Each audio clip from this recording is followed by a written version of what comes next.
Hare Krishna, everyone. Well, very warm welcome to you all and to you, Pranadaji.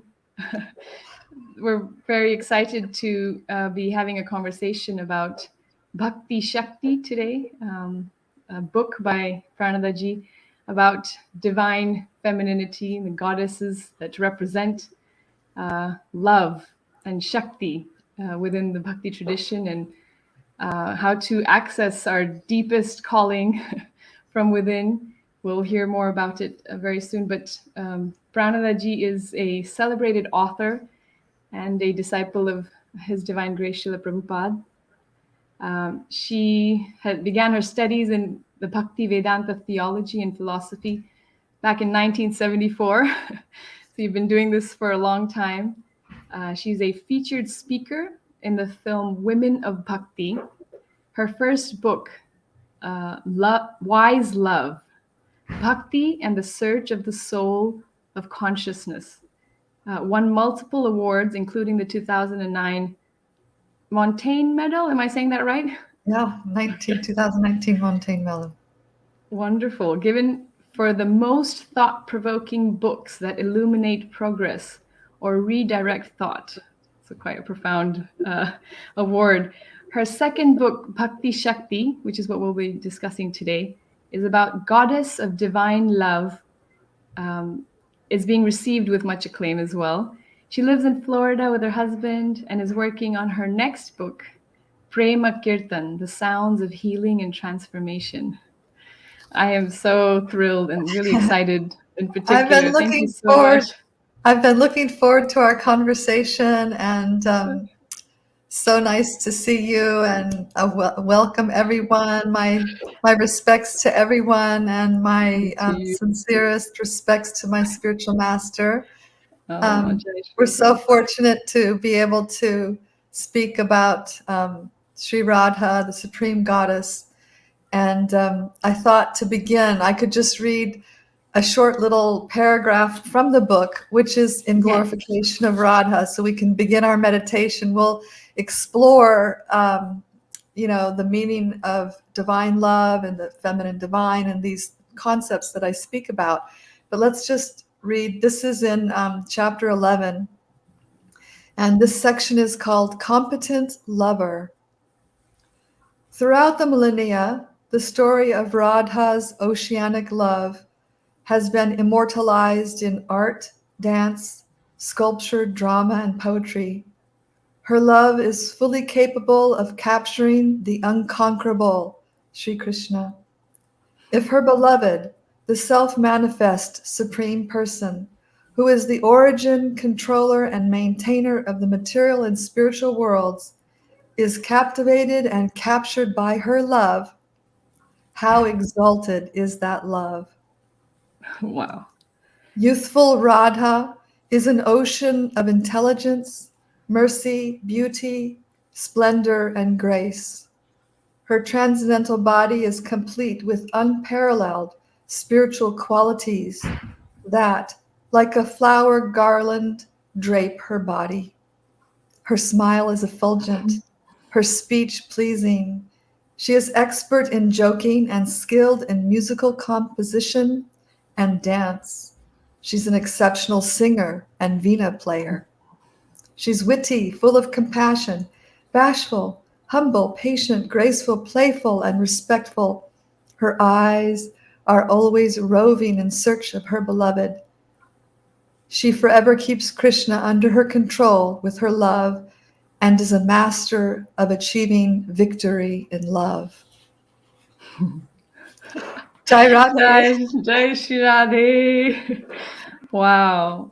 Just thank you for setting that mood. Yeah, and there's more such nectar in the book, although actually the book has a lot of philosophy in it. Before we even get to speak about Radha, we're establishing the philosophical basis of what is, who are the goddesses? Are they real or not? How do we approach them? Where do we find them? And then gradually we come to an understanding of Sri Radha. But I thought, Kishori, we could think first address this first question of well, should we address the question first of how I came to write Bhakti Yes, Shakti? absolutely. Absolutely. If you just give me 1 second, I'm getting a message here saying that it's not streaming on Facebook. So if anybody's Okay. listening on Facebook, could somebody just give me a quick let me just see. Are we live on Facebook? Save changes. Because I see quite a few people here with us but save changes. I don't see if anyone is on Facebook. Anyway, we're going to continue on. Hopefully it is still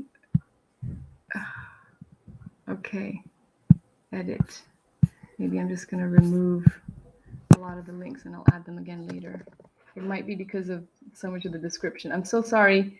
Please bear with me. No problem. You know, my launch was much worse. So I remember hearing about that. Oh no. This is nothing. Like this is fine. Try to create a new podcast or just remove this destination from Krishna. Okay. So shall we just continue and then I'll try to maybe add this later on to Facebook. So I apologize to those who are on Facebook. It's somehow logged me out, but we're still live on. Do you can you log back in while I'm speaking?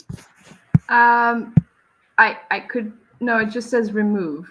It doesn't say, yes, maybe we could. Should we start with that? How about we have you, please, I'd love to hear how you joined. I'd love to hear how you met the devotees, what inspired you to join Srila Prabhupada. I'll start there while you hook us up on Facebook. Okay. I began a spiritual search early in my life, and I was very serious about it from a very young age. And then when I received, when I found the books by A.C. Bhaktivedanta Swami, I was not only deeply moved, but really my whole perspective of life changed immediately. And it was a very profound experience to have to awaken to a new perspective on life and who I was and what was the nature of the world and what was my place within the world and what were my spiritual prospects. So that was so profound. I joined the ashram in 1975 at 16 and began my training and practice, taking up the bhakti practices seriously and studying the texts, the bhakti texts, especially the Bhagavad Purana and the Bhagavad Gita, as well as the Chaitanya Charitamrita and numerous other texts as well. So that's how I began. And I didn't begin writing until fairly recently. And in actually 2007, I was guided in my heart that I should write. So I began that journey, and it really wasn't forthcoming, the writing. I did a blog. Journey. It was a long development and a long journey. And what I found on the path is that one must beg for mercy and petition for grace. And so coming to writing was also very much a purification of heart in order to write and to petition for the grace to be able to do the service. Oh, that's so powerful because, this petitioning is maybe becoming a lost art. So really, I can really appreciate that when we're stuck, when we're feeling helpless in so many ways, when we petition to the right source, it can be so powerful. So you began writing fairly recently in one sense, but you've already on your third book. What was that's incredible. What was the maybe the immediate inspiration between for thinking about Bhakti Shakti, because that seems really very specific and very profound, because in one sense, Srimati Radharani represents bhakti for sure. But Shakti represent, how you're explaining that Durga Ma is definitely the Yeah, embodiment of Shakti. yeah. So Generally, maybe, we think of Durga Ma is associated with Shakti. But let me explain how I came to the book, and then we'll address this right. point of Shakti and Bhakti and the beauty of those two words together, which are the sound of them is beautiful. Yes. And it's not usually seen together, but actually they belong together. So Yes. Yes.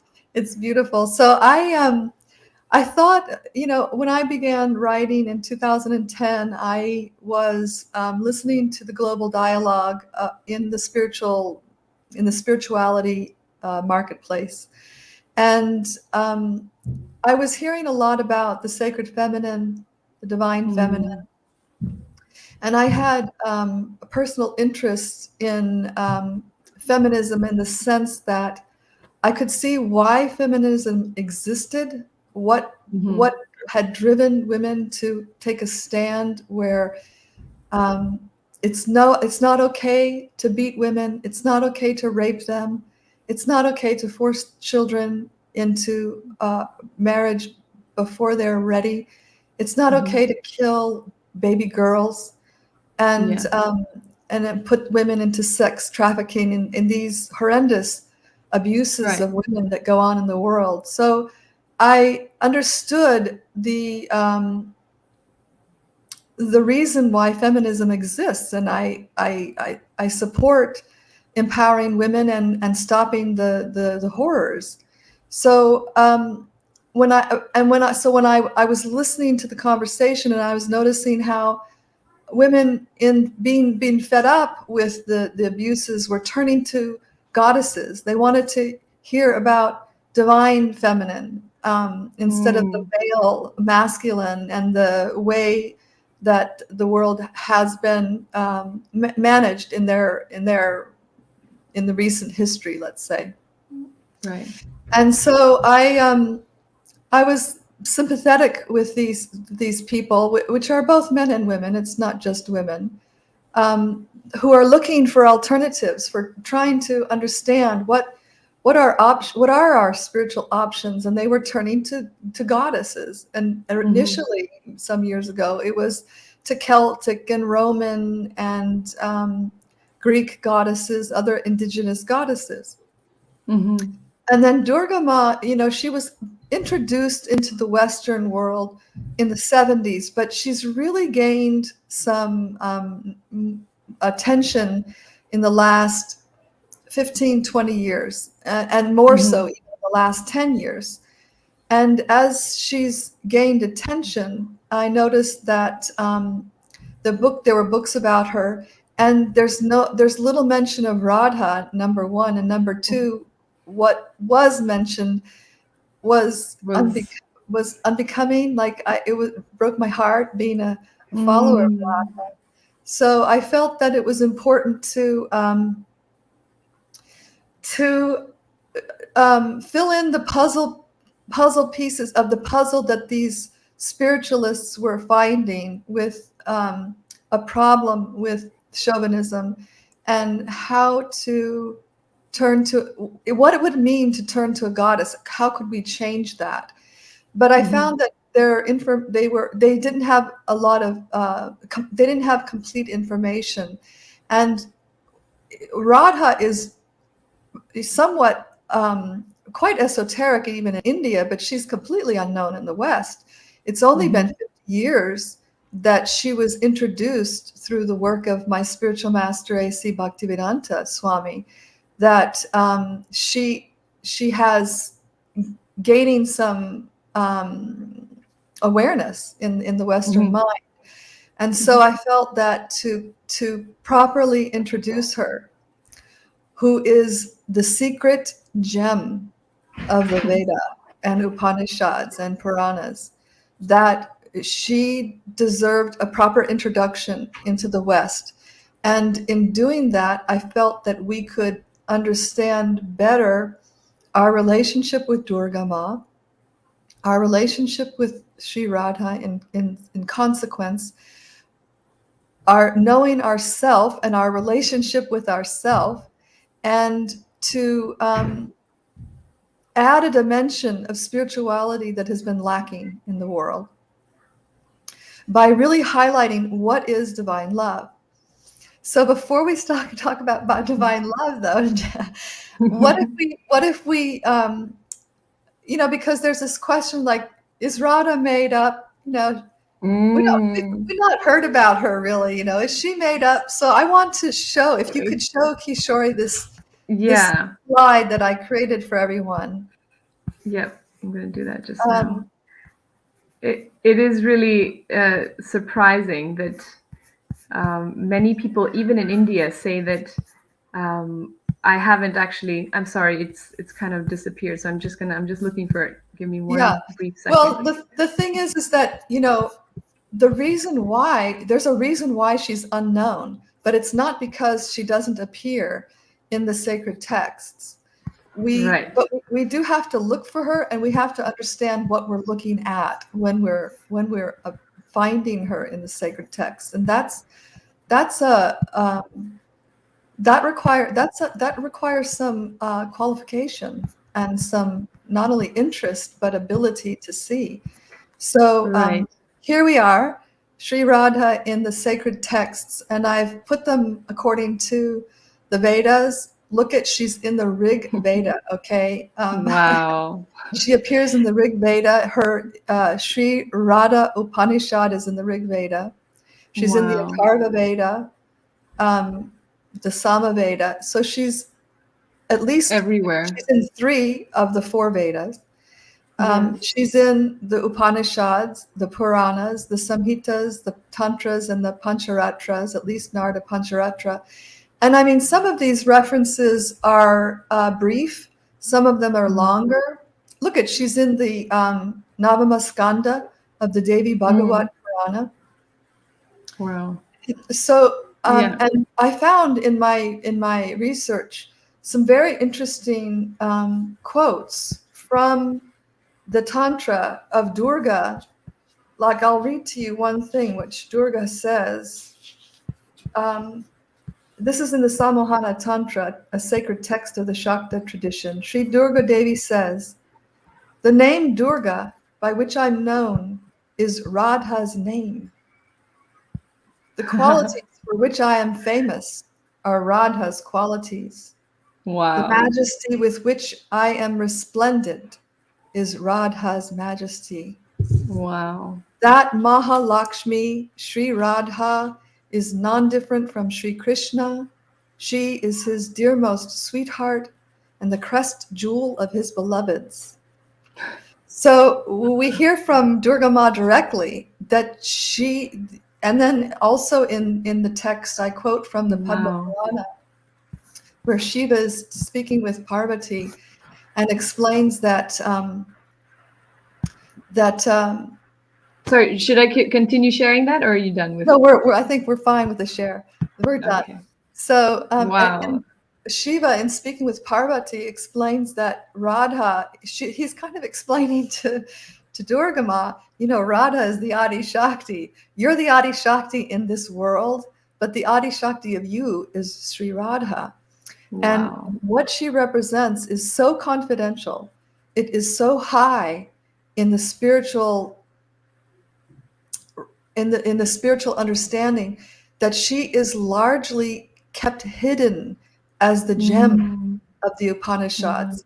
And so that's why we don't know a lot about her. And even those followers in the current Bhakti tradition, the Gaudiya Vaishnava tradition, they're quite tight-lipped about Sri Radha. You don't hear a lot. We don't want to flaunt her everywhere because people just misunderstand, misrepresent. Oh, they just think she's some girlfriend that Krishna, messed around with. Like, it's just all the stuff you hear. It's so unfortunate. Yeah, so it's very, and we don't want for someone to commit an offense. Then that's a very serious drawback for one's spiritual progress. and we don't want that to happen. But at the same time, she is coming into the to be known, and therefore we must introduce her with the dignity and the care that's proper for an introduction, right? So Absolutely. that's what I think what Absolutely. Bhakti Shakti is attempting to do. And it's, as I described, I wrote initially thinking about feminism and spirituality and how it intersects at goddess worship. But what happened, and so I thought my audience was going to be largely female, but actually, because I'm speaking on universal spiritual principles and the highest attainment for the soul, which doesn't matter whether you're in a male or female body, then men and women are finding great benefit and are telling me they really like the book. Of course. I mean, so many, it's not just women who follow the Shakta tradition, like, Yeah, that's the worshiping the other thing. divine feminine is for everyone.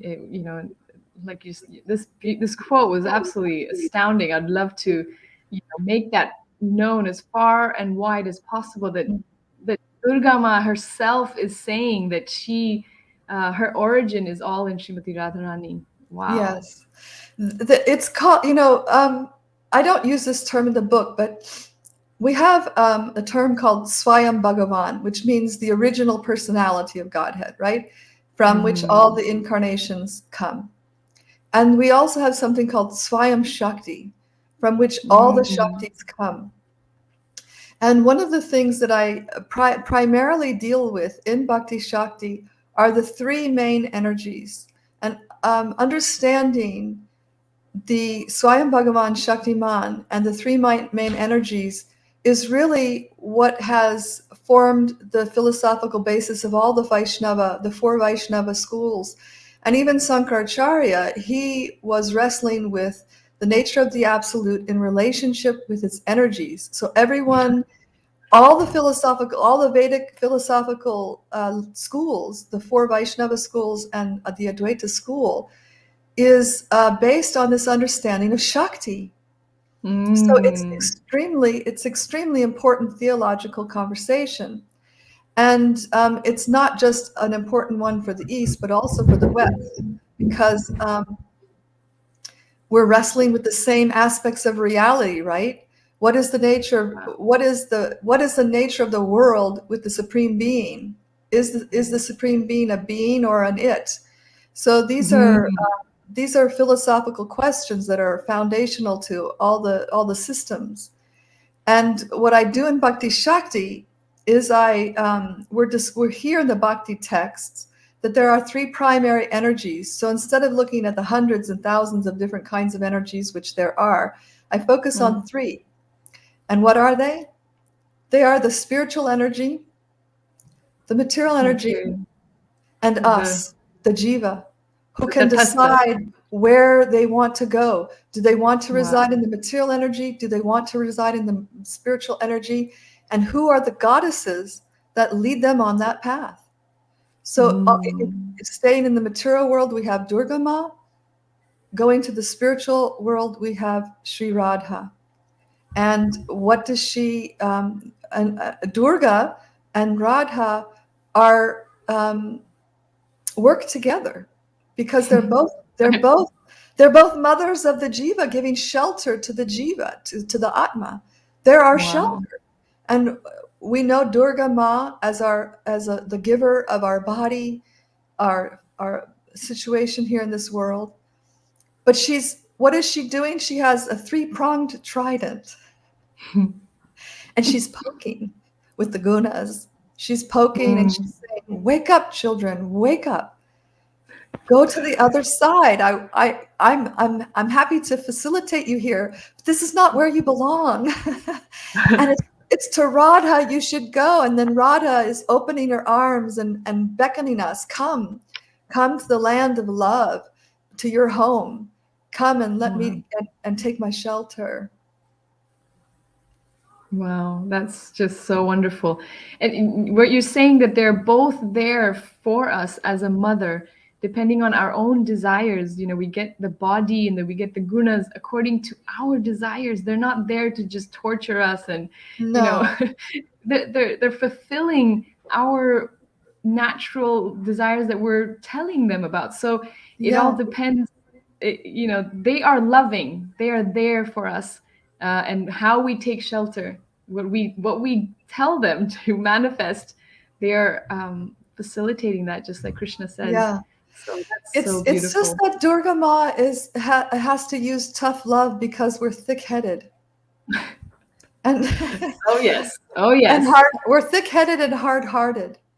And Mm. therefore we need tough love. And Durga, Just this is like a also mother. I exactly. don't always give in to my child, when I know, they just keep eating sweets and ice cream and just not have any of their meals, and that is my duty to, in my expression of love for them.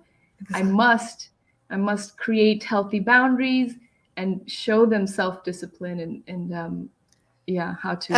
And also what are you doing? I mean, you have 4 children, so you need them to cooperate with each other as well.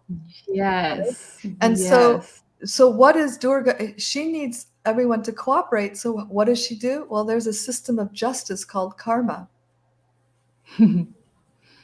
Right. And that's how she gets people to behave, to learn, and first of all, instill a little fear in us about karma so that we uh, act morally. Uh, Mm, and if we can't love one another, at least act morally. I mean, ethically, yes. it's a low form of love, but at least we need to come up to that level. And if not, Right. then you will suffer the consequences from the mother who is trying to teach you for your Mm, benefit, for your highest good. right. That's something difficult to even talk about in this day and age, because parenting with consequences, there's a lot of questioning. Should we? Anyway, that's a whole nother thing. But I really appreciate this point, because there has to be some tough love. There has to really allow the child to grow into a powerful, empowered soul. That's our duty. So it makes complete sense that the cosmos is a representation of Yes, the complete reality. So yes. Durga Ma is fulfilling that. Wonderful. Important role. And one, just like there's a story of this devotee named Govinda Das, and he had a he was worshiping Durga Ma, but he had a spiritual aspiration to attain divine love. And he didn't understand that Durga's realm and her area of responsibility doesn't include that. So Durga appeared to him and said, I bless you, and because you've so sincerely worshiped me, I bless you to to attain your desire. But you attain that by worshiping Krishna. So you need to Wow. go into, and she gave him the name Govinda Das. So and in fact, there's one prayer by our Bhakti Vinod Thakur in our Gaudiya lineage, where he's petitioning Durga Ma. If you like, I can read you. It's a short prayer.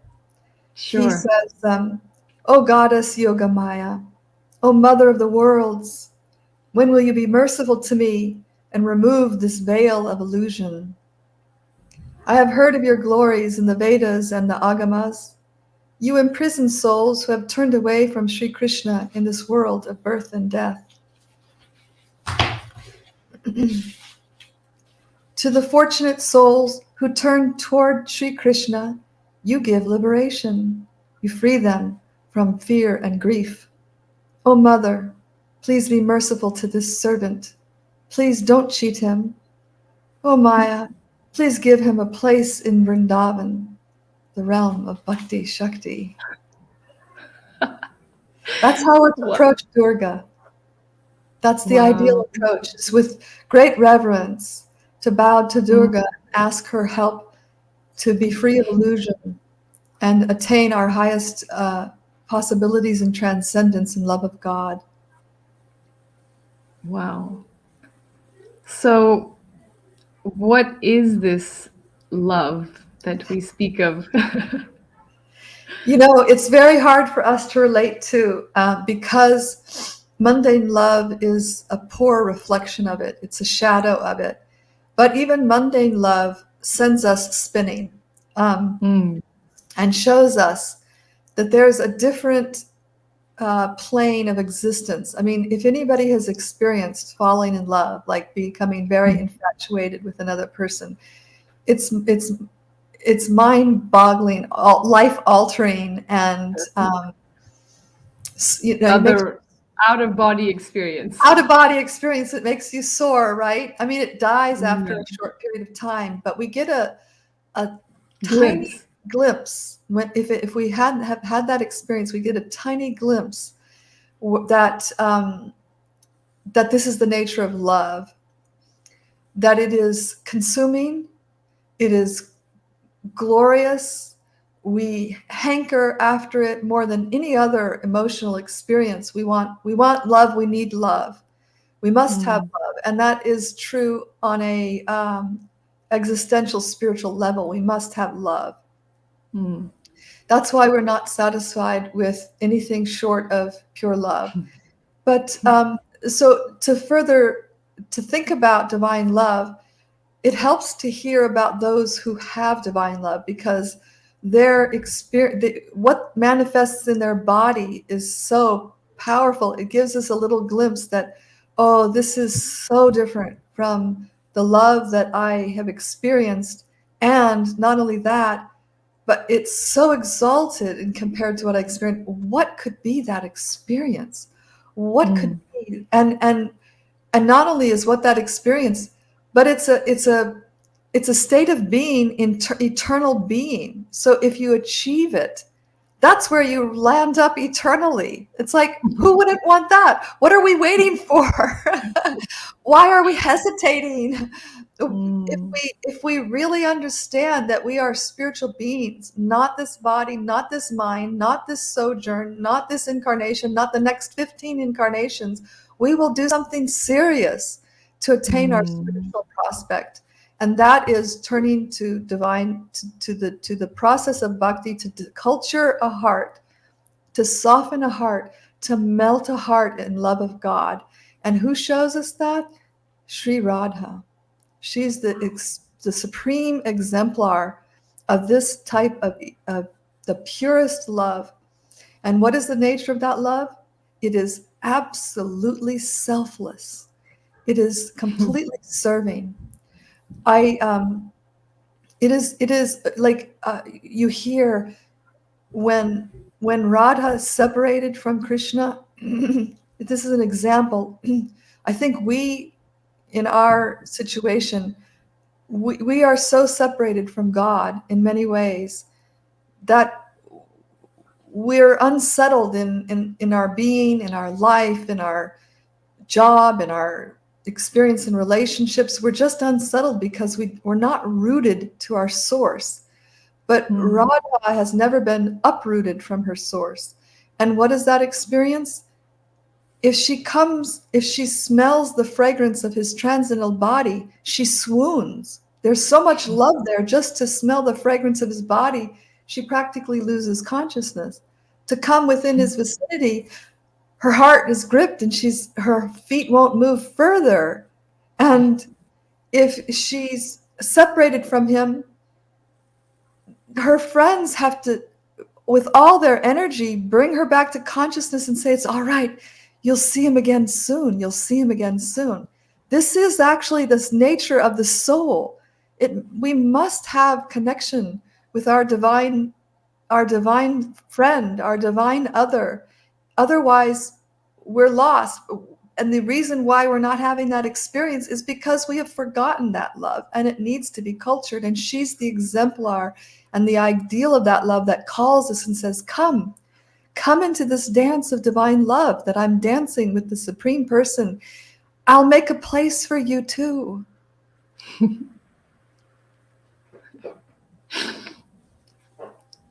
There's a place for you too. It's your divine love story as well. And that's our hope, the offering that we're receiving, and the incredible gift we've been given. So to think Radha doesn't exist, or she's just this is just lost. This is a major misunderstanding that can harm our spiritual life for many lifetimes, where we don't come in contact with bhakti again until that is cleared by the mercy of association of devotees. Wow. Right, that's why she's hidden. That's why she's hidden. Because not everyone wants the highest, is willing to pay the price. I mean, Right. okay, so these are glass earrings. They're not diamonds. If you're gonna go into the diamond shop, you're gonna have to pay a good price. It's gonna cost you. Right. So you have this precious, the most elevated state of the soul in transcendence, divine love of God. And you have the goddess who embodies it fully. You're not approaching her cheaply. Don't come petitioning her for things of this world, for a better Sex. relationship. Yeah, it's like you're going to the wrong place. Go to Durga for that. She will give you, Durga and Shiva are very disposed to their devotees. They'll give you all kinds of material benedictions. They love their devotees and they give them things. That's not what Radha does. She gives you love. She gives you the most important thing for the soul. Wow. And so to really speak about divine love is difficult, because we really have no experience of it. But we get little indications, and so we just go, yes, that is where I must go. I must go that way. I must follow that path. Please take me along that path. And the devotees are extending their hand and saying, come. It's worth it. It's worth the price. It's worth any price. What is the price? Our heart, our very self, in full submission, like Draupadi, both arms up. Hey Govinda, hey Govinda, Hey, Govinda. hey Govinda. And Krishna, he goes, yes. What do you want from me? Things? No, I'm not interested in that. You want me? Oh, sure. Come here. Radha will show you the way. Right. I don't think we even know what it means to give ourselves. Well, I think you do. I think, for instance, Kishori, my experience in this few days speaking with you to prepare for this meeting, which we barely had time to talk about, what I think you're modeling Sri Radha in this world so that others can be attracted to Sri Radha, because what I saw is this. I see a woman who is raising 4 beautiful children. Please don't do this. Just a second. You have to hang in there, honey. Hang tight with me. I see a person whose kirtan went viral about 1.5 or 2 years ago. And how did she respond? Not only did she have the responsibility of a growing family, small children, she opened her arms to the world and says, look at what the beauty of what we have. Please, I beg you. But this is what it means to be Radha's representative in the world, is to not only be the feminine of a giver, but to give the spiritual, to give the high, to really be self-sacrificing for others, to give them the highest. And that's what women can offer. And I say the femininity, this is the feminism, this is where they lose out. They don't realize they're not the body. They're not female. We're not female. We're not male. We're a spiritual being. How do you respond to the world as a spiritual being? You respond by not only caring for your family, but you start caring for the broader family. Your love starts to expand.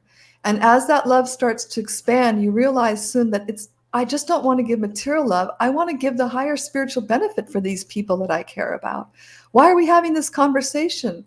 Because we see what the important thing is in life, and it's giving the spiritual benefit. It's giving a connection with God. It's giving a connection with Radha. And how are we doing that? We should be able to do that in our daily life. And that's what I see. That's what I see you're doing. That's what I see I'm trying to do. And I invite women to elevate their feminism to the spiritual platform by understanding that, yes, the Supreme is feminine because Radha conquers Krishna. At the apex of reality, we have a goddess. She is supreme. And Absolutely. we can imbibe what she is trying to give and be her representatives and give it. And I do think that that's a little easier in some ways for females than men. I think, let me see if I have that here really quick. Let me just read to this part. It's my conviction that Bhakti provides a door into solving our problems, and that women or men can open that door.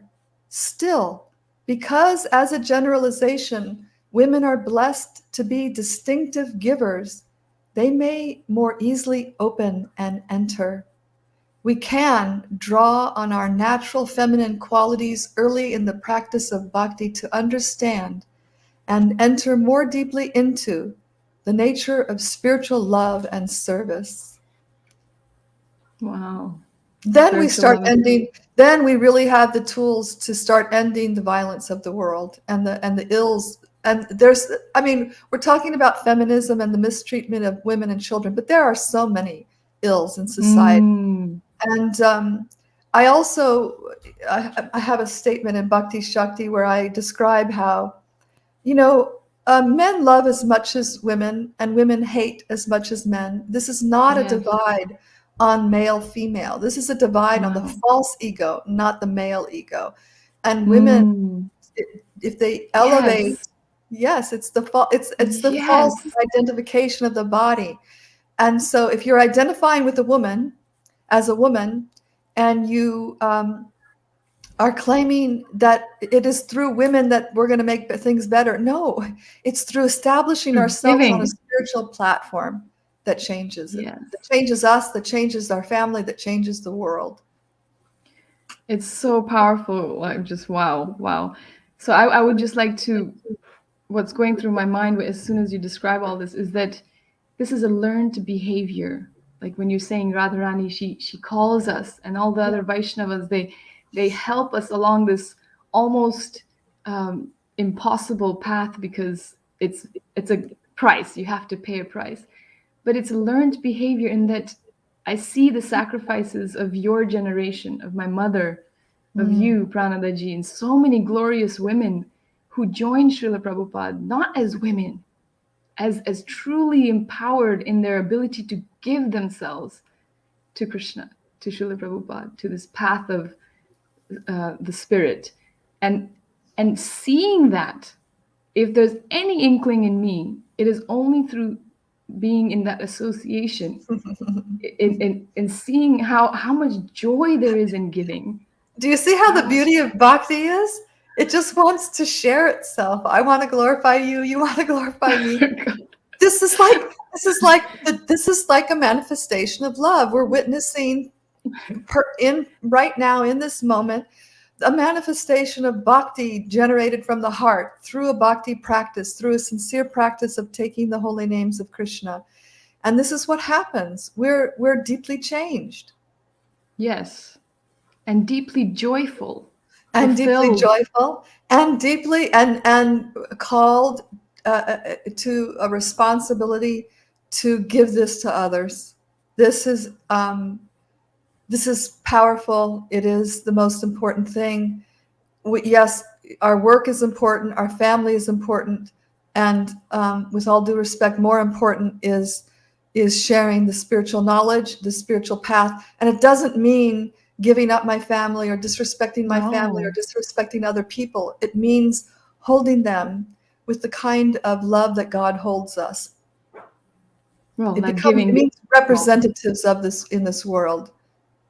It's time that and every human being is capable of this, and it's time for us to step up and come to this level.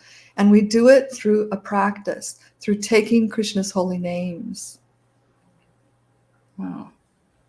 Wow, I just want to also repeat what you just said, that it's almost like a calling, that you're so drawn to sharing because there is this reciprocal joy. You can't Yes. stop. You can't stop yourself from giving once you experience that joy of giving. It's like, well, if you're not giving, you're not getting anything. So that was, and okay. So the price to pay is your heart, and now you're saying japa, to chant Well, how do Krishna's we, name. so that there's a systematic way for culturing the love, and that's the path of bhakti. And the path of bhakti is what? Hearing about God, speaking about God, chanting his names, offering prayers, offering service.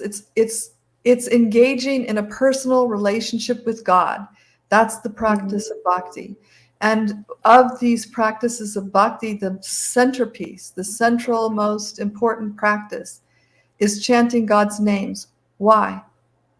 Because Krishna is not different from his name. That's the nature of spirit.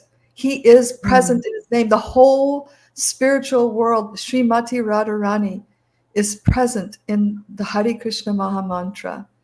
And when we're chanting, we're petitioning the divine dyad, oh Radha, oh Krishna, please accept me. Please engage me in your service. And when we chant with heart and we chant with some feeling, they start saying, okay, I'll engage you in some service. And that's our highest happiness.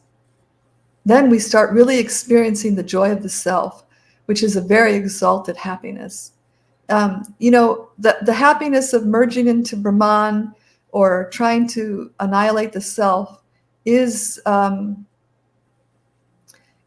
it's happy because Secondary. it's the karma is over. And so we're not, we're in the negative numbers in karma, we're being chased by the debt of our karmic reactions, and it's Right. like intense, like, okay, so if we get to a place and go, okay, whew, no more debts, like, whew, what a relief. But really, is that happiness or is that just Relief. relief? That's peace, but it's not peace and love. We want love and we want peace, yes. So come to peace, end your karma by stop misbehaving. Petition Durga for a little help. But now we need love. We need both. We need peace and love. That is the absolute undying necessity of the soul. I just have to point out, you said that's peace, but it's not peace and love. Because there's this thing, at least in the Vedic culture and Indian culture, where once you're liberated, that's the ultimate. Moksha is ultimate. But Shanti, that's shanti. Moksha is Om the fourth Shanti. goal. Moksha is the fourth goal. Prema is the fifth. And it's hidden secret. Right. It's for Shanti is those. not an ultimate goal. No, Shanti is a liberation, and it's very attractive, and it's very nice. But do you want to be just Shanti for eternity? No. I mean, it's a good thing. I'm okay with Shanti for eternity, but I don't want to end there. No. I want love. I want pure love. I want to love you, Kishori, and engage with a loving exchange with you and Right. with other people in this world. And I want to have that relationship with my source. Connection. With my source. I have this large oak outside that recently toppled over. These oaks here in Florida, they are massive. This oak that fell is like 100 years old, but these huge oaks, they don't root deep. They root like the Yamala Arjuna trees, they root deep. So that's why it's a big deal that Krishna toppled them. But the live oaks, they don't root deep. And so a big wind comes or just they get a little top heavy, the whole massive, massive tree comes down. Wow. And I was thinking how this really is like us when we're not rooted to our source. We're going to, no matter how big we are, we're going to fall and we're going to shrivel up and we're going to die for a lack of that relationship, which is essential to our existence. Essential to our existence. And so, what does Radha mean to us? She's everything. She's just everything. Right. We want to swoon like her. We don't want to just sit in peace. And what do we have in the example of Chaitanya Mahaprabhu?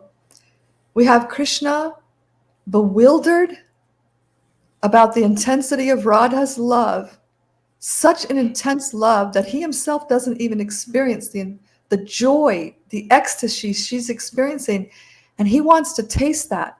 So he comes to this world to show how we taste it in trying himself to taste it. And what did he do? Hare Krishna, Hare Krishna, Krishna. Hare He Krishna. chanted the Maha Mantra. He showed us the way.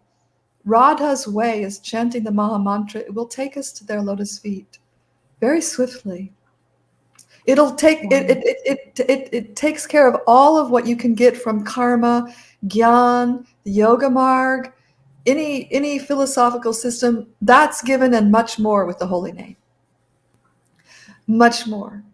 Because as we said, the name is non-different from Krishna, and it's Bhakti Shakti. It's the energy of Bhakti Shakti, and it is creating that experience for us of the whole spiritual atmosphere. But it's the way, it is through sound that we can connect with God. That's the way he's given. It's through sound, and through sound we develop the eyes to see, and the intelligence to understand, and the heart to feel. It's wow. What would you say is the relevance in today's, lifestyle that it's quite overwhelming. Many women have to work, we have so many responsibilities. How would we connect with both these goddesses that you are studying in this book? And I know you mentioned many exercises or personal reflections that we can do to maybe draw Well, inspiration from both. yeah, well, first, Kishori, for us to do anything, we have to want something. And then we have to have a little faith. If I want to have the life of a lawyer, then I'm going to have faith that if I became one of the, if I study and become a lawyer, then I'm going to have that kind of money that an attorney has, and I'm going to have the lifestyle that affords. So I have faith in going and getting my education and becoming a lawyer. So we require a little bit of faith, and we have to want it. And then what we discover when we develop those two things is that we need to keep the company of people who have some bhakti. And then they'll show us how to practically, it's very easy actually. This is not an esoteric path or a path demanding full renunciation like taking sannyas. Like if you want to traverse the Gyan Marg, hello, that's complete celibacy. I mean, that's like hush hush in the Western world. You don't talk about celibacy, right? Exactly. But that is what the Gyan Marg is. Hello, Right. you don't have any friends. You're completely celibate. It's goodbye to the world, and you shut down everything, and you start performing these really intense austerities, like sitting Right. in the midday sun with fires all around you. I mean, it's just brutal. That's not bhakti. Bhakti is just start thinking about Krishna. Just start saying some prayers. Say his holy name once in a while. Give it to somebody else. Start being self-reflective about who you are and what you're doing here, and taking advantage of the opportunity. But really, it starts with association, and then everything becomes very clear. It's not difficult. We find it difficult because we resist. Why do we resist? Because we don't want it. We want material desires. We don't mind Durga's threefold prong every once in a while so we can get, this enjoyment, that enjoyment. But we're so foolish because it's not enjoyment. It's just temporary mitigation of suffering here and there. Right.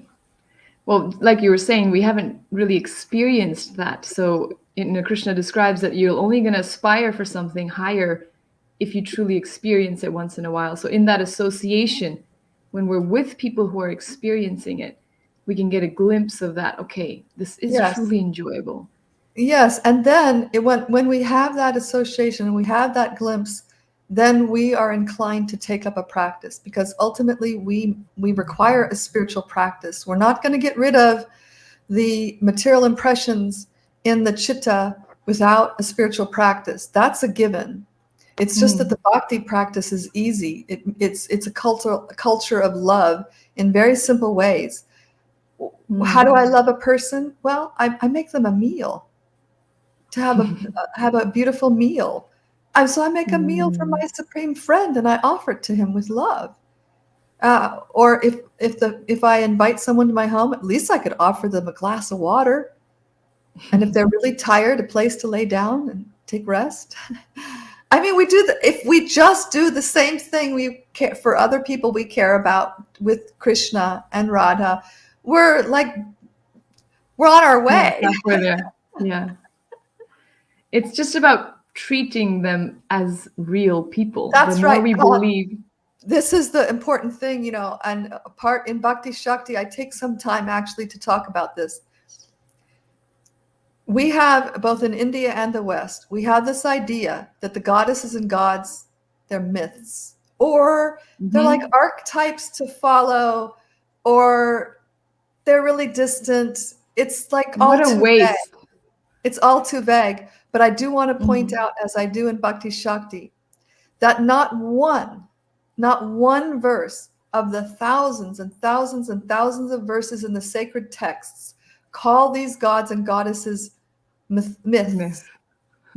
They are not myths. Or just symbolic, or like representation.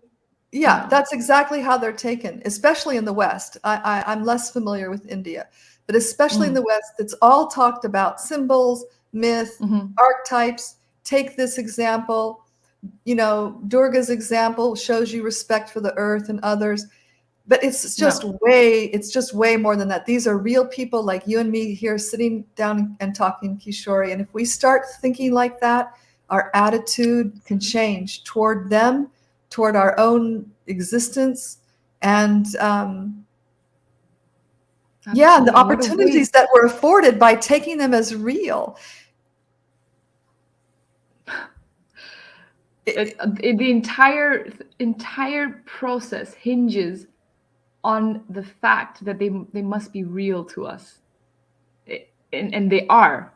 So if you treat them as real people, then the blessing is real. Yeah, I mean, if you think I'm just a myth, you think I'm going to respond to you, I'm going to totally ignore you. Why would I give you any attention? You don't believe I'm real. You're not going to take me seriously, even if I gave you some attention. So why would I use my energy like that? In fact, I would take it one step further, that it's actually quite disrespectful to take what Durga Ma represents. It's as if I stole a book, a phrase out of your book.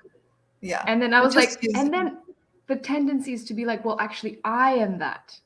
I'm going to channel Durga. I'm going to channel Radha, as if, without doing the actual surrender, or giving them the position that they actually deserve. We're just taking and expecting something positive to come from that. Yeah, it's a great disservice to them to say that we are them.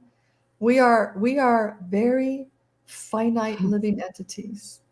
We are dependent. We are not self-created. We are not self-sustaining. We are dependent on everything around us for life to be sustained, and to think otherwise, and then to assume that we could be like a goddess of the material energy is like, it's a level of insanity. I agree. And this is something I bring up in Bhakti Shakti too. It's like, in my generation, when girls were growing up, the thing was the Disney model of the knight in shining white armor is going to come, and we're going to live happily ever after. And now the myth is, I'm a fierce goddess and you watch the hell out. Yeah, it's like a threat. Go ahead. We can understand where that's coming from. We're feeling a lot of we're stressed out because we feel like you were saying, there's so much suffering and pain, and it's almost like we want to point to the masculine for all the suffering that we've gone through. So it's more like, well, I'm going to channel my inner feminine goddess so that I can protect myself. And it makes sense logically. You think, okay, if I will myself into goddess status, I might just, I'll find that empowerment. Yeah, there's that, but it is wishful thinking because, we can every day say, I'm going to be loving and caring, and then our real qualities come out and we're not loving and caring because it requires a change of heart. And a change of heart isn't just desiring it. That's a good first stage. It's glorious, but that's not what changes the heart. What changes the heart is a spiritual practice. And so we don't realize we're not the mind, that we're not the body, just by continually telling ourselves that. We have to have a first-hand experience of that is so undeniable and confirming that no one can convince us otherwise because we have experienced it. I am a spiritual being, and you can't have that experience without a spiritual practice. And that's what the yogas are. The yogas are paths they're of experiential spirituality. You're not just told to believe something. You're not just told to do it or else, and you're going to go to hell. You're going to do this or that. It's you take up this methodology, this systematic methodology, and you yourself will have a first-hand experience of the truths of the path. That's what the beauty of the yogas are. That's the beauty of bhakti, is that we can have a first-hand experience of what divine love is. And as soon as you start having those experiences, you start realizing how you are not the goddess, but you are the servant of the servant of the servant of the servant of the goddess. So it's almost like the more empowered you are from the goddess themselves, you don't try to be that goddess. It's a movement. It's a movement into service, into giving ourselves. And that's what Radha, and that is, we're seeking grace. We're in this justice system right now. And if you're in jail and you've been put there for, say, multiple life terms, say you committed some horrendous crime and you've got 3 life sentences, you're not getting out. So you're going to, start demanding and pretending you're something you're not, or you're going to start petitioning for grace. So that is the bhakti path. We're petitioning for grace. Sri Radha is the most compassionate. She is the heart of God. God's own love has become manifest as a goddess. Wow. Sri Radha is God's own love. This is who we're approaching. What do you think is possible if we did that? Wow. Right. We just have to take the path which is shown through that grace, as opposed to trying to create our own path. It feels like we're alone. We have to figure this out ourselves. That's how I experience the feminism movement nowadays. I mean, in my core, yes, I'm a feminist. I want women to be empowered and have choices and never be abused and never be forced. But present day feminism just feels so lonely and yes, it's too much pain. It's rooted. Yeah. It's just missing some of the puzzle pieces. It's like we're on to the idea that what I feel feminism is doing is it's on to the idea that domination is not the answer. It is a collaborative interconnectedness of all life. So that's beautiful and true. But they don't have all the pieces to spiritualize it. So they only get up to a certain solution. And that's one of the reasons why I was trying to write to the feminist movement, and where it intersects at at the goddess worship, is because I saw that they were like close, but missing some important pieces. And that was making them dissatisfied. Like, we think it's here, but it's not. What's wrong? And so I felt like saying, you're missing Radha. You're missing Sri Radha. You're missing love. You're missing love of your source. You're missing true love of you. And you can't know you and love you until you know your source. It's just... And until you give, there's this idea, like right, first thing you said, there's a price to pay, and that truly is in the sacrifice.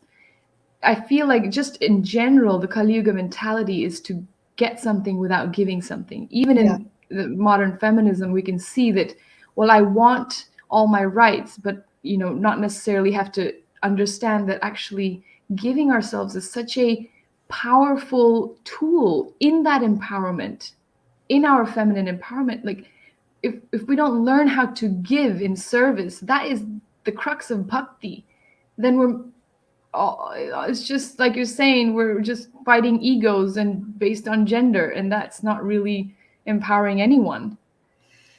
And, you know, we have experience of what giving means. It makes us very happy. When we give to others, we become happy. And so when we give to others in a spiritual way, not material way, then that happiness becomes deep and very life-giving, and allows us to give more because we're filled up. We don't get drained. We can only give what we have. Yeah, exactly. You can't give what you don't have. Yes. Yes. Oh, I'm just nourishing this so much. I wish we could.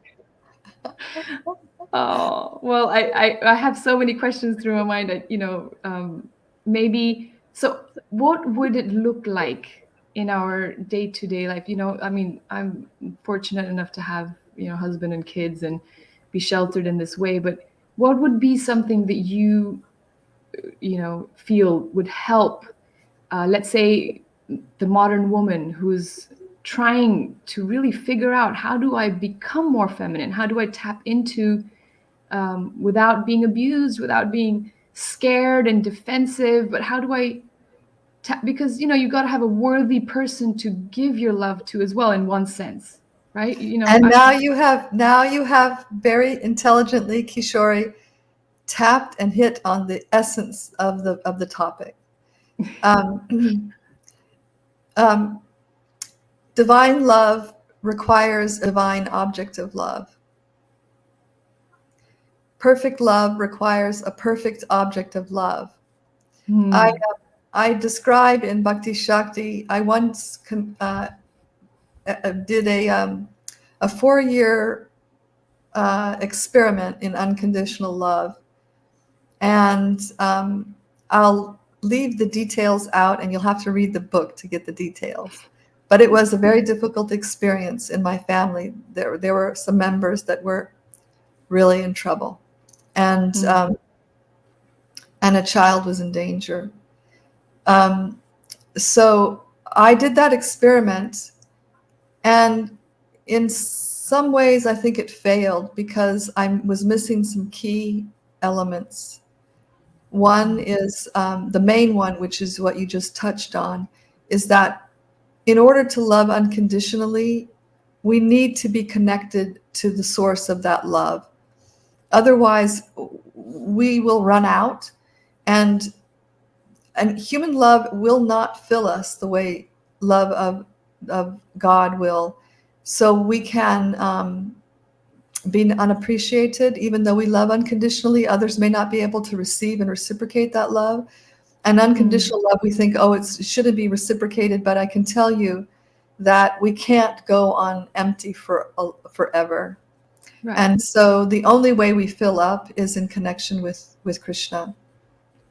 So that is the point, is to focus our attention on the supreme object of love, to cultivate culture love there, and in the meantime, allow our relationships in this world to inform the development of our heart and how to relate to other people in a loving way, so that we can develop those qualities in our relationship with the Supreme.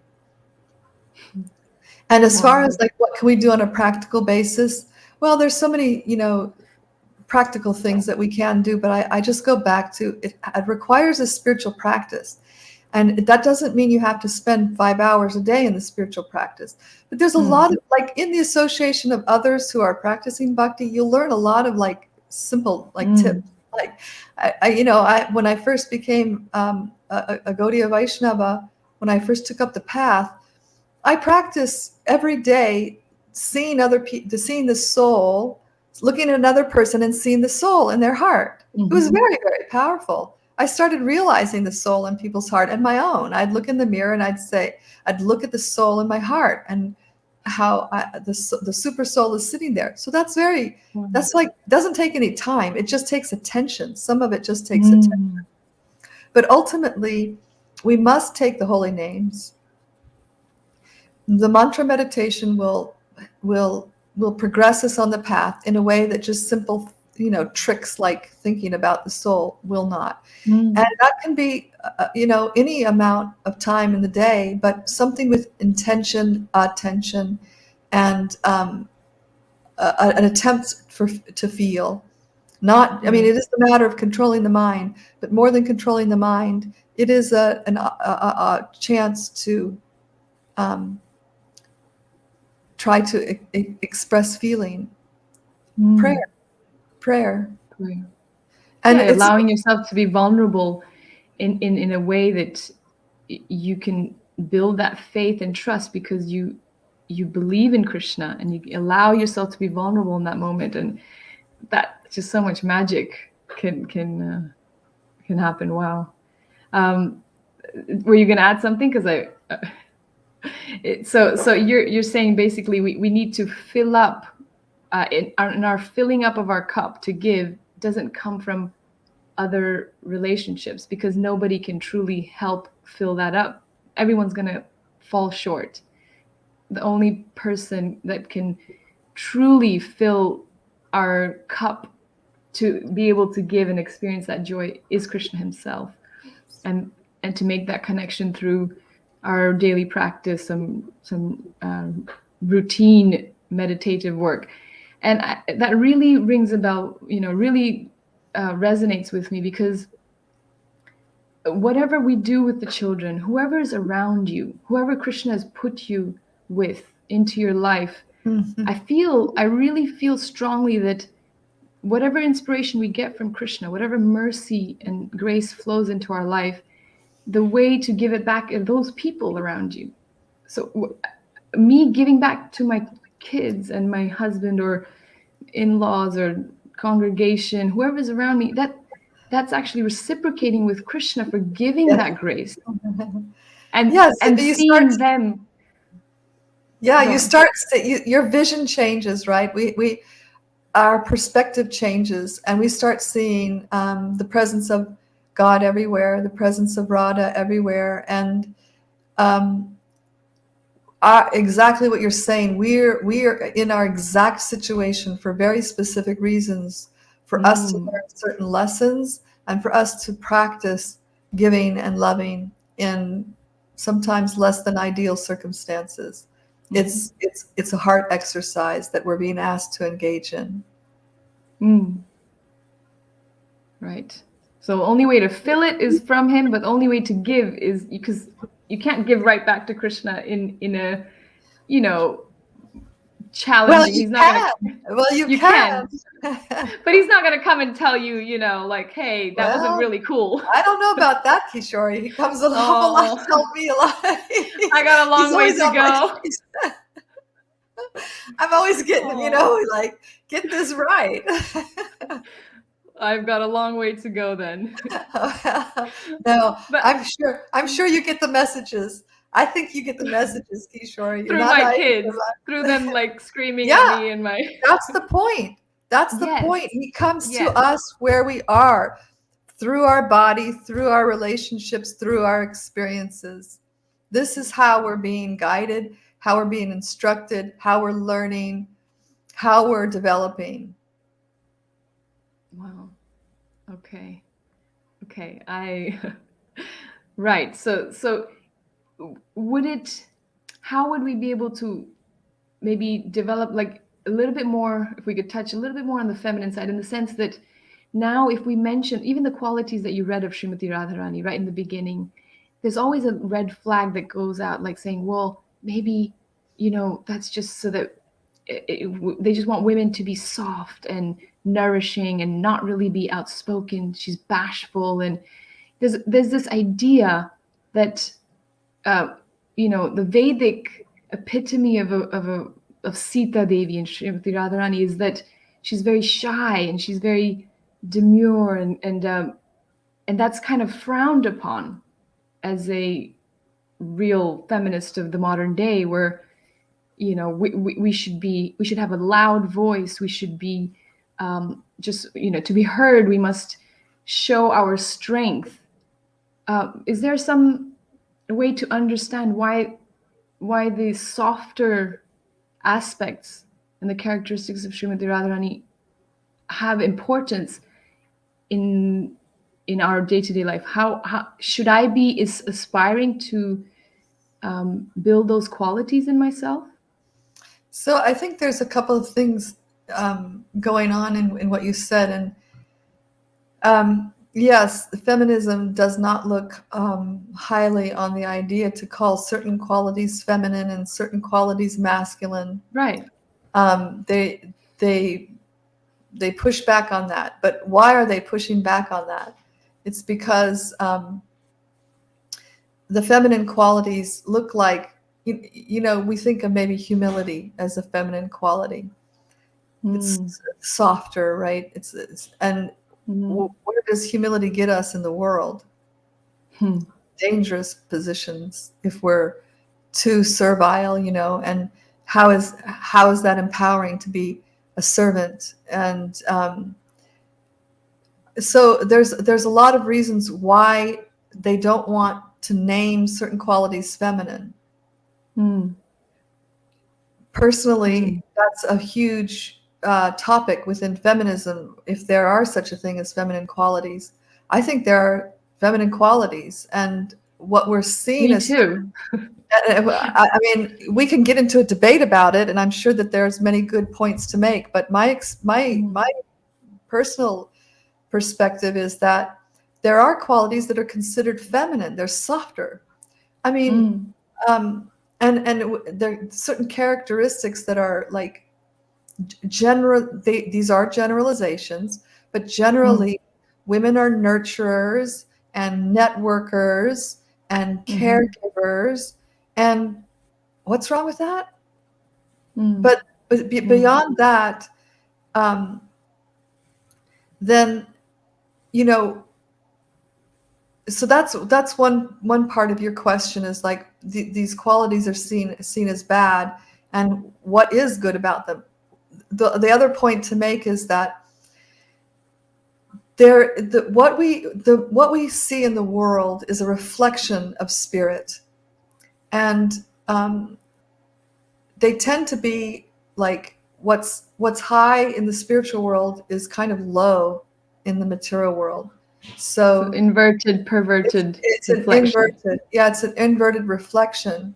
So exactly the qualities that allow betrayal and abuse to go on here, these soft feminine qualities, they are like exalted because the highest. And why? Because they nurture our relationship with the Supreme, and they bring us into deep intimacy with the Supreme. Because do you like to hang out with a really arrogant person? No, I don't. I mean, I think I have a better relationship with someone where I can exchange with, and I can get to know, and they're a little softer, more welcoming. So what would be wrong? Why do people love their dog so much? Because the dog is completely submissive, completely servile. Yeah. Never talks back. I'm not saying So that women should be like dogs. I'm just saying it allows it allows women a please, safe Kishori. and how dare you? I'm gonna get like, No, you but know, I mean, but really, it is dangerous to be like servile yes. in this world. And so that's why we push back, because we don't have Mm, a reference of what is spirit and what's the difference between matter and spirit. And what, just think about this for something. mm. Don't we find somebody who is highly qualified and has these amazing, just That's it. extraordinary qualities, but it's Right. in combination with humility? How Humility beautiful that is. It's and just like softness you and just like, gentle. who is this So person? attractive. I want to be by that person. They're like Yes. extraordinary and they're not arrogant. So Right. Srimati Radharani Mm. is the highest embodiment of love. And she's butter soft and she's shy. And you know what she is? She controls Krishna. And she's the source of Durga and all the material energies that we can't even fathom. So she's supremely powerful and She's supremely powerful. supremely soft. She's all, and that's why in Gaudiya Vaishnavas we say that love is more powerful than God, and therefore Radha is more powerful than God. Now, I mean, this is speaking about it in a certain way, but really, the supreme is the divine feminine and divine masculine, feminine divine and masculine divine, and it's really extraordinary. It's such beauty. They're beautiful qualities, and yes, we have to be careful of those qualities in this world because of what we see can happen to people who are soft. But I think this is where the navigation becomes quite tricky. And when I find myself, when people ask me, oh, well, it's hard to even give information out because everyone's situation is different. And it's so hard to actually speak about this subject without somebody getting triggered. Oh, are they saying that I should allow the abuse to go on? Or are they saying that, I am at fault for the way people are treating me? On the one hand, we say we should be humbler than a blade of grass. On the other yeah, but hand, that's in spiritual matters, and it's a really complex discussion, Kishori. It's not. It's very. It would require like a whole conversation, but let's basically, do that. yeah, okay. We'll do that another day. Yeah, but Yeah. basically, yeah, these soft qualities are dangerous in this world, but they are beautiful nonetheless. And And required. when we're safe, we can manifest them, and we're safe within Krishna's shelter. So that's why it's within that shelter, within a practice where we aspire to cultivate these qualities, and we develop humility and tolerance. And they're very, very attractive qualities, but they Mm. require proper shelter so that you're not abused. Because no, we do not stand for abuse. I spent 20 years of my life speaking against abuse of women and children, and very loudly, and have been labeled and judged The according to the. greatest is such a huge letdown and degradation of a spiritual practice when you Yes. abuse somebody who is willingly giving themselves and, Oh my and, and making themselves vulnerable. It's such a rupture in their spiritual faith and their faith in God that I can't imagine the level of karma someone would create by taking advantage of someone who's um, weaker in some sense or vulnerable. And so it really this Actually, they're discussion not about weaker. Actually, these people are not weaker. right. They're stronger. Yes. But Yes. people who are this dominating and I Physically want to control, then they want they need control, and that's this mm, illness. That's the deep sickness of being disease. in this world, that we all want to be in control, and Yeah. we want to be dominating. We want to dominate, and women want to do that as much as men. As It's much not as men. We all want to be in control.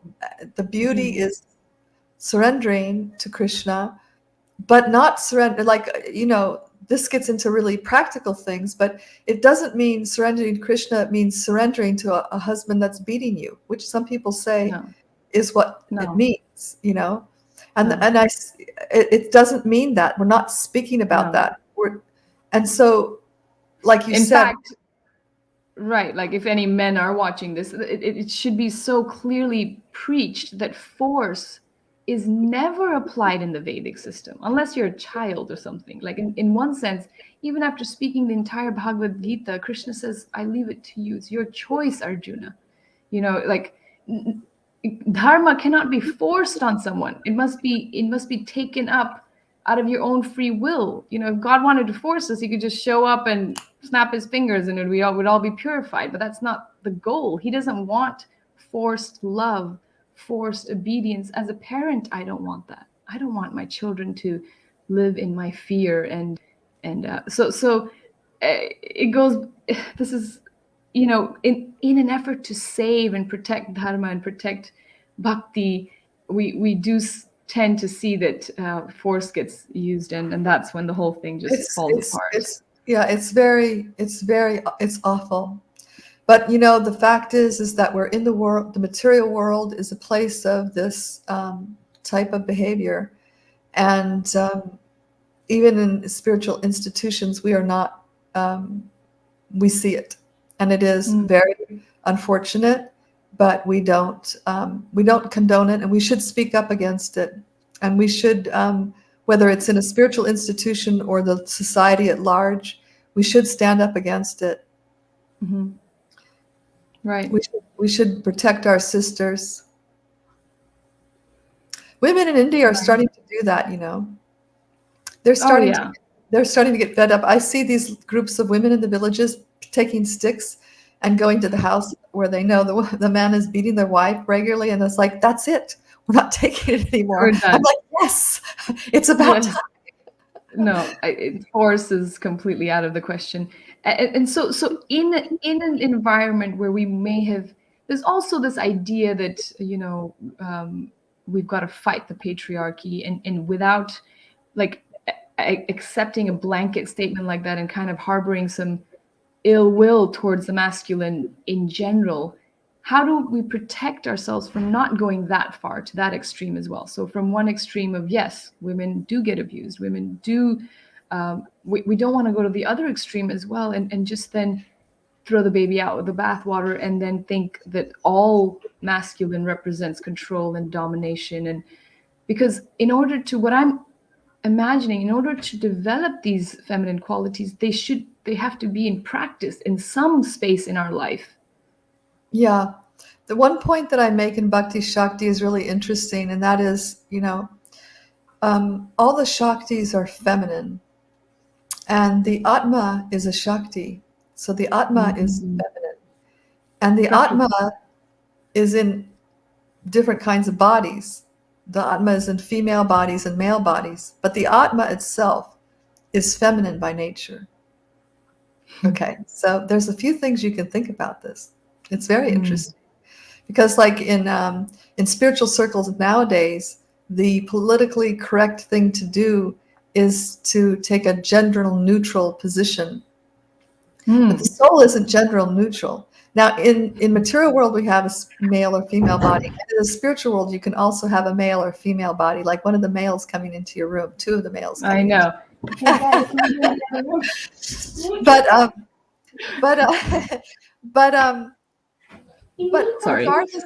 regardless of the body, be it material or spiritual, the soul in its constitution has the feminine characteristics. It's a lover, it's a giver, it serves. And we only see this taking ego, this ego that wants to dominate, and this meanness. This is in the material world. It doesn't exist in the spiritual world. So but like you said, it's across the board. It's not just men, it's women too. And that's why we have to elevate the discussion to spirit.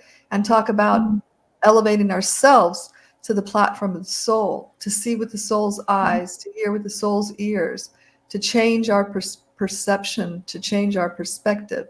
So yeah, it's false ego. It's not a male-based thing. It's a material-based condition that sets us out to take and Right. dominate. And you know what's really interesting? This is exploitive mentality, and this is what feminism is about. Is against is the mentality of exploitation. So that exploitation, that is just a characteristic of this world. Right. Right. It could be women or men. It's not gender-based at all. I like that. That's a really powerful point. I mean, some of the greatest abuse to women is perpetrated by women. Also, have you? I mean, I'm thinking anyway, different things, but yeah, a few come to mind. Yeah, a few come to mind. I don't even want to say the one that came to mind, but yeah, me neither. I know what you're thinking about. It's horrendous that we would. Yeah. So what the narratives we get sold on, because of a lack of connection with the Supreme, and also wisdom. You know, it's our birthright to be informed, to be spiritually cognizant, and not just be hearing what we're told. You know, so some people might argue women shouldn't get educated. Like some devotees literally say that women should not get educated, and I just think, well, how do you expect them to know Krishna and understand the why? Anyway, it just blows my mind to think that anyway, I'm going off on one, but I think the reason why we can perpetrate this kind of abuse is if we remain uneducated spiritually and materially. Will not break that cycle. So it's such a dangerous thing to preach as an institution. Like I don't understand how devotees could still think that that's a valid way to go about in this future we're talking about. Well, I have a few things to say about that, but I don't know if I should say them on tape. Right, I probably shouldn't have said that too. No, this is a safe space. I mean, I don't care if people take this out of context. And it won't be the first time, right, that you and I have been labeled. A good portion of my life has been taken out of context. Right. Yeah, no, it's not okay. It's not okay, and it's certainly not the example we have from Chaitanya Mahaprabhu, from Nityananda Ram. They both, Chaitanya Mahaprabhu instructed his mother to follow Ekadasi, which was something women weren't allowed to do at the time because that was a spiritual activity that they weren't qualified for. Really? So it wasn't to do with just maybe it's not good for them, or sometimes I hear that, oh, fasting is not necessary for women. Well, I'm not so schooled in the whole Indian but culture. Even then, right? It's there was something toward empowering women in that in that action, and I don't remember. And Lord Nityananda also, he was he empowered women to participate fully in the Sankirtan, and certainly we see that with our own spiritual master, and it's a real shame that there are people who are trying to backtrack on that, and I'm sorry that they dislike women so much. Hare Krishna. Anyways, to me, it's just so empowering for us to be able to understand. You know, if I understood why it's in my best interest to give, to be like how we're talking about today, it's in my best interest to be gentle and loving and nourishing, not just because I'm being told to. If I understand why I'm doing it, I will do it lovingly. I will do it willingly, and I'll do it better than, you want me to do it. I will give myself to it. So it's absolutely a matter of the philosophical understanding behind it. And being empowered, meaning I'm not afraid that, well, if I people think, oh, well, you don't need to be qualified, you don't need an education. But that to me was really important for me to feel comfortable in my own skin, then to be able to give to my husband, because God forbid something happens and I don't have my husband anymore. I don't feel like in fear, and I'm not in a mental state. I'm actually feeling peaceful enough to give and follow my dharma. Well, the thing is that the soul, this is the nature of the soul. This isn't just like having good qualities. This is the very intrinsic nature of the soul. And when we act on the platform of the soul, well, we're happy. And when we're not on that platform, we're unhappy. So in one sense, it's very practical. But in another way, it is essential. And as far as, you brought up now a couple of times educating women. I mean, I don't know why. Sorry. Well, I went off on a tangent here. But just to say, you think Draupadi wasn't educated? Right. I mean, these women weren't educated in Vedic culture. Yes, they were. They were well educated. Why do you not want to educate them? What's the answer? Right. You want to dominate them. Right. You want to control them. It's part of your need to control. You have a need to control. What are you afraid of? What are you afraid of? If they know too much, how are you damaged by your mother? Hare Krishna. Well, the typical answer would be like, well, you're not intelligent enough to make rational choices with that education. I've been told that. Oh, but Mataji... Anyway, this was not meant to be one of those interviews. Well, I don't know where I went from there. Sorry. Okay. Okay. So yeah, well, anyone... the soul definitely is given intelligence, and that intelligence is given to the soul, whether it's embodied as a male or a female. So the argument doesn't stand very well philosophically. Well, Krishna says of feminine qualities, I'm intelligence. In the Bhagavad Gita, he says that. So I'm sorry. Some people just pick and choose what suits them to. Anyways, that's right. I'm so excited to read this book, and I honestly, I was when we approached and we thought about it, I was like, this is so timely. It's so close to my heart, because I had 3 boys and then a girl, and when she was born, I actually felt panic in my heart. Because I felt like the feminine is just not understood properly, not spiritually, not materially. There's so much confusion.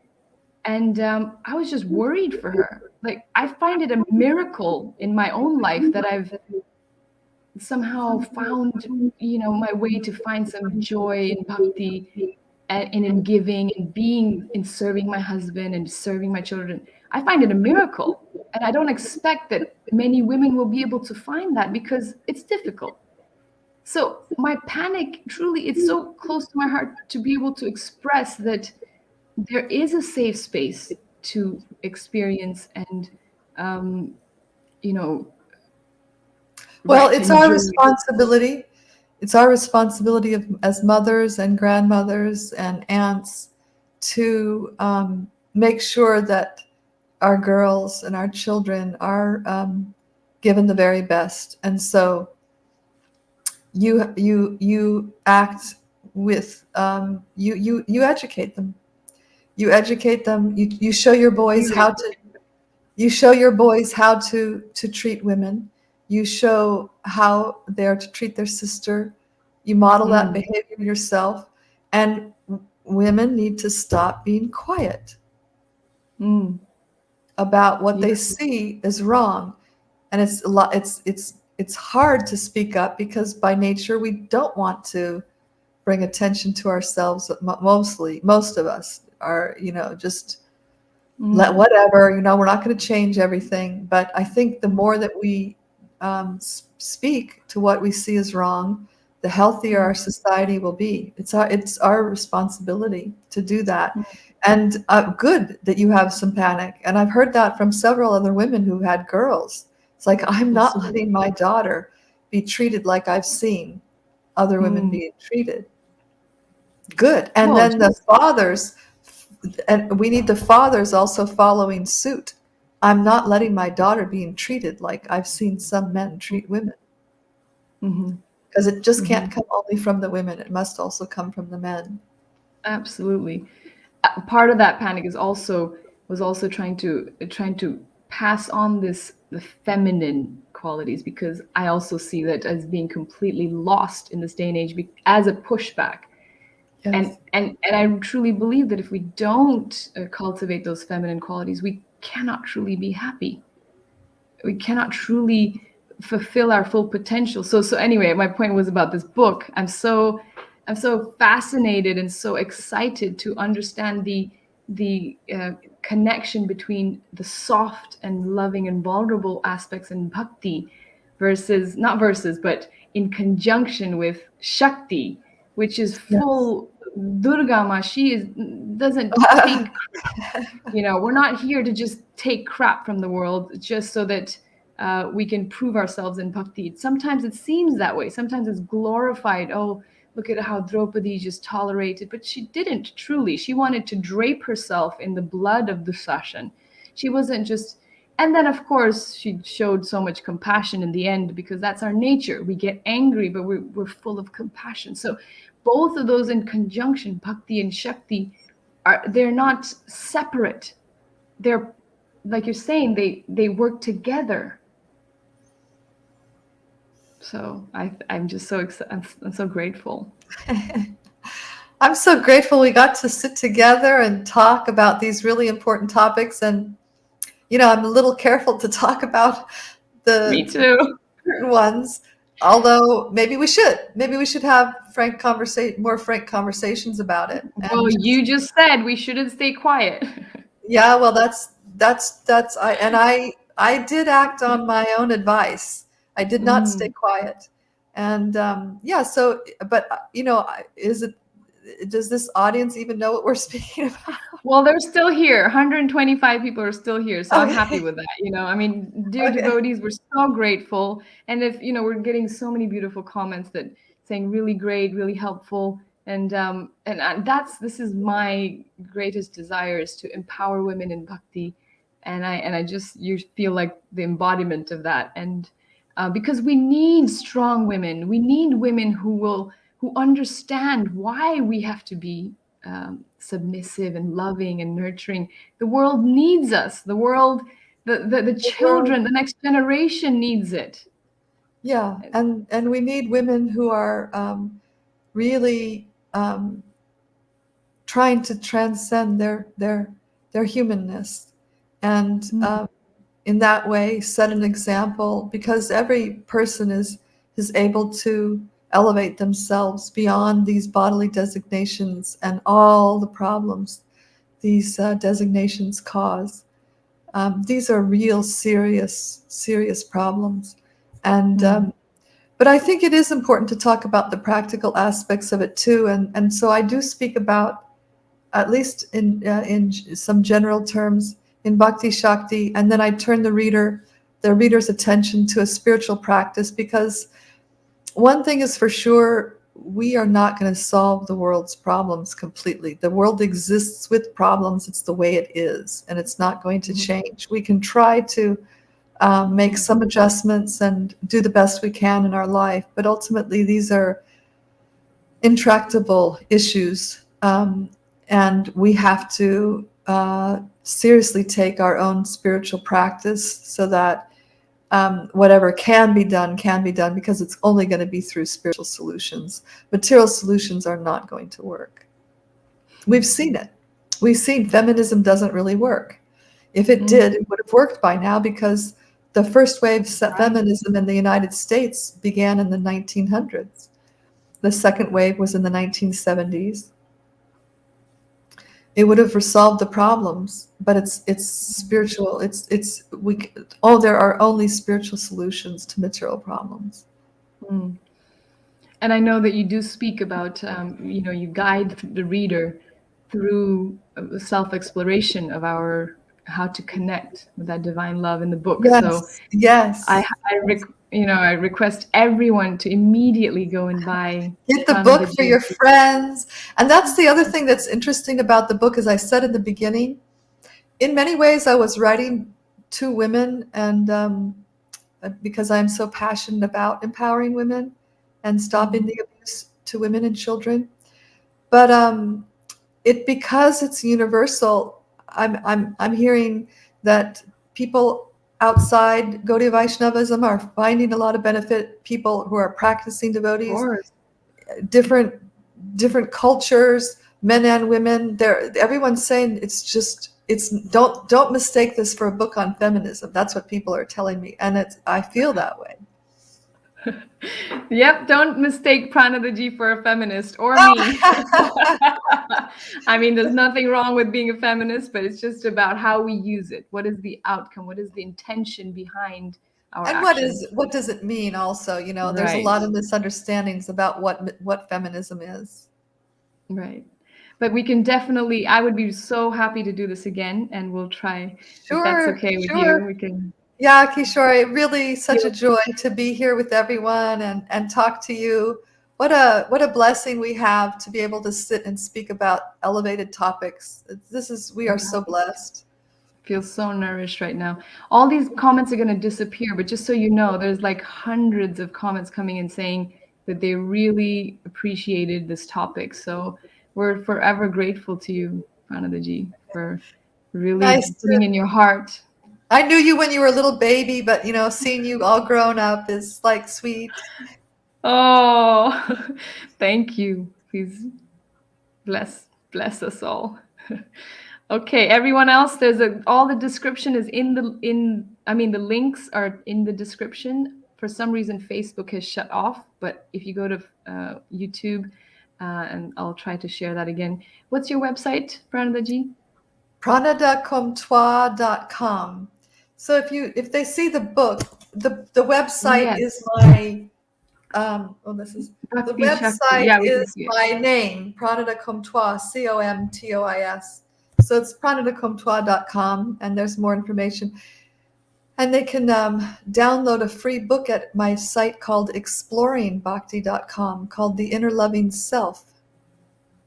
Wow. Oh, that's very kind of you to give it out for free. Please buy it. Please support Pranadaji so that she can write her next book. Yes, I'm working on the next book, which is very exciting also. Yes. Is there a place they can donate and help you? Yeah, if they contact me, I definitely, because I live on a fixed income, and it's really expensive to produce books, and I'm by myself trying to do it. So yeah, that would be really wonderful. Please, please, please, if anyone's inspired, we need to hear Pranadaji, so please do contact her and support her. Thank you so much. Jai Shri Radhe. Radhe, Radhe.